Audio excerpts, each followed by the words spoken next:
Assalamualaikum warahmatullahi wabarakatuh. Saya Nur Faizal Saputra dengan NIM 1860207231036. Saya dari kelas MPI 2C. Saya akan menjelaskan mengenai ideologi negara. Pada hakikatnya, ideologi itu adalah kumpulan konsep bersistem atau cara berpikir yang dijadikan asas pendapat yang memberikan arah dan tujuan untuk kelangsungan hidup. Di sini, ideologi bukan hanya sekedar sekumpulan konsep, tetapi juga merupakan sistem atau cara berpikir yang mendasari pendapat dan memberikan arah serta tujuan untuk kelangsungan hidup suatu entitas, seperti negara atau kelompok sosial. Dengan kata lain, ideologi menawarkan pandangan tentang bagaimana suatu masyarakat harus diatur dan dijalankan untuk mencapai tujuan yang diinginkan. Ini dapat mencakup nilai-nilai, prinsip, dan kepercayaan yang membentuk landasan filosofis dan praktis bagi tindakan dan kebijakan yang diambil oleh suatu entitas tersebut. Kemudian, ideologi, di sini ada jenis-jenis ideologi. Ada empat jenis-jenis ideologi. Yang pertama Marxisme, Leninisme, kemudian liberalisme, sosialisme, dan kapitalisme. Nah, yang pertama yaitu Marxisme, Leninisme. Ini maksudnya apa? Yaitu ideologi yang menempatkan evolusi sejarah dalam perspektif materialisme dialektis. Ini berarti bahwa perubahan sosial didorong oleh perubahan dalam cara produksi, dan proses tersebut bersifat dialektis, dengan konflik antara kelas menjadi motor utama perubahan. Itu yang Marxisme, Leninisme. Kemudian yang kedua yaitu liberalisme. Nah, ini yaitu sebuah paham yang menekankan kebebasan individu sebagai nilai yang paling penting. Liberalisme mendorong hak-hak individu seperti kebebasan berbicara, beragama, dan hak atas properti, serta menekankan pentingnya pemerintahan yang terbatas untuk melindungi hak-hak tersebut. Kemudian jenis-jenis ideologi yang ketiga yaitu sosialisme. Nah, ini tuh ideologi yang menempatkan kepentingan masyarakat secara keseluruhan di atas kepentingan individu. Sosialisme mendorong redistribusi kekayaan dan kesetaraan sosial dengan pemerintahan berperan aktif dalam menyediakan layanan sosial dan menciptakan kondisi ekonomi yang lebih adil bagi seluruh warga negara. Kemudian jenis yang terakhir ini kapitalisme, yaitu sebuah paham ideologi yang menekankan kebebasan individu untuk memiliki, mengendalikan, dan mengalokasikan sumber daya ekonomi berdasarkan pasar bebas dan persaingan. Kapitalisme mengutamakan inisiatif pribadi, kepemilikan pribadi, dan pasar yang tidak diatur sebagai cara untuk mencapai pertumbuhan ekonomi dan kesejahteraan sosial. Itu tadi jenis-jenis ideologi. Kemudian peranan ideologi bagi suatu negara. Nah, ini menguraikan tentang peran penting ideologi itu dalam konteks suatu negara. Ada dua. Yang pertama itu ideologi membentuk landasan bagi tata nilai, kebijakan, dan tujuan negara.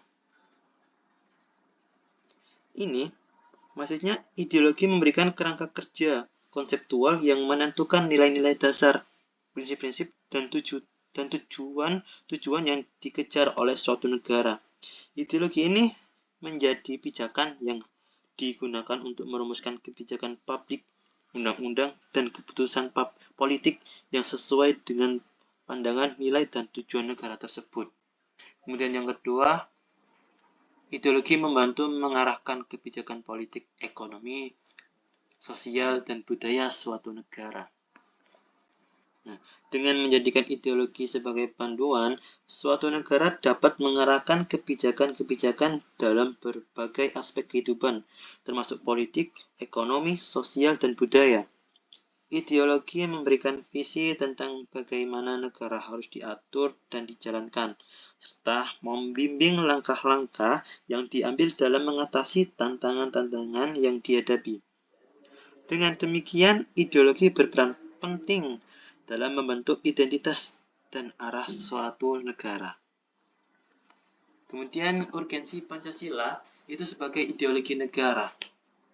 Nah, ada dua urgensi Pancasila ini sebagai ideologi negara. Yang pertama itu sebagai penuntun warga negara. Artinya setiap perilaku warga negara itu harus didasarkan pada preskripsi moral.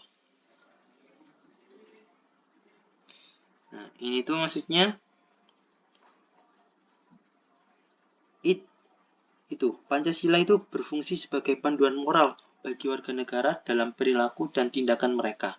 Nilai-nilai yang terkandung dalam Pancasila itu seperti keadilan, sosial, demokrasi, dan persatuan memberikan dasar untuk menjalani kehidupan bermasyarakat yang baik.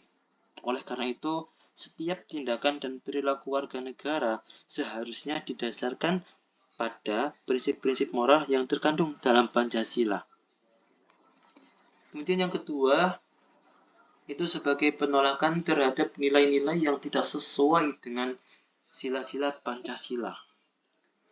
Pancasila juga berfungsi sebagai penolakan terhadap nilai-nilai yang bertentangan dengan nilai-nilai yang terdapat di dalamnya. Dengan demikian, Pancasila menjadi alat untuk menolak ideologi atau praktek yang tidak sejalan dengan prinsip-prinsip Pancasila, seperti intoleransi itu, kemudian diskriminasi atau otoritarianisme. Nah, hal ini tuh menggarisbawahi pentingnya Pancasila sebagai dasar moral dan etika dalam membentuk perilaku dan tata nilai dalam masyarakat Indonesia. Kemudian ini ada perbandingan ideologi Pancasila dengan ideologi liberalisme, komunisme, sekulerisme, dan ideologi keagamaan. Nah, yang pertama itu ideologi Pancasila dengan ideologi liberalisme. Nah, Pancasila itu menekankan persatuan dalam keragaman, sementara liberalisme itu lebih fokus pada kebebasan individu. Jadi di sini tuh Pancasila itu lebih mengutamakan persatuan dan kesatuan di antara beragam kelompok dan kepentingan dalam masyarakat Indonesia. Sementara liberalisme itu menekankan hak-hak individu, termasuk kebebasan berpendapat, beragama, dan berusaha. Kemudian Pancasila dengan komunisme. Nah, di sini tuh kalau komunisme itu menekankan kepemilikan bersama sumber daya, sedangkan Pancasila itu mengakui kepemilikan pribadi. Itu maksudnya Pancasila itu lebih Pancasila itu memperbolehkan kepemilikan pribadi dalam batas-batas tertentu. Sementara komunisme itu menekankan kepemilikan bersama atas sumber daya ekonomi utama. Nah, kemudian yang ketiga itu perbandingan Pancasila dengan sekulerisme. Nah, Pancasila ini menegaskan keberagaman agama, sementara sekulerisme itu memisahkan agama dari urusan negara. Jadi Pancasila itu mengakui keberagaman agama di Indonesia dan mempromosikan toleransi antar agama. Sedangkan sekulerisme itu menekankan pemisahan antara agama dan negara. Kemudian yang terakhir itu perbandingan antara Pancasila dengan keagamaan, ideologi Pancasila dan ideologi keagamaan. Di sini ideologi keagamaan itu menekankan aturan moral berdasarkan agama, sedangkan Pancasila itu memberi ruang bagi kebebasan beragama dan menyatukan nilai-nilai universal. Tuh. Jadi Pancasila ini memberikan pengakuan terhadap kebebasan beragama dan mempromosikan keselarasan antara nilai-nilai agama dan universalitas. Jadi Itu tadi perbandingan ideologi Pancasila dengan ideologi liberalisme, komunisme, sekularisme, dan ideologi keagamaan. Nah, sekian penjelasan dari saya.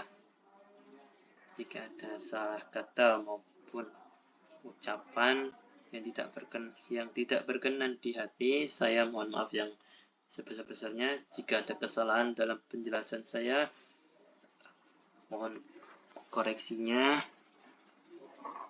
Wallahul muwaffiq ila aqwamit thoriq. Wassalamualaikum warahmatullahi wabarakatuh.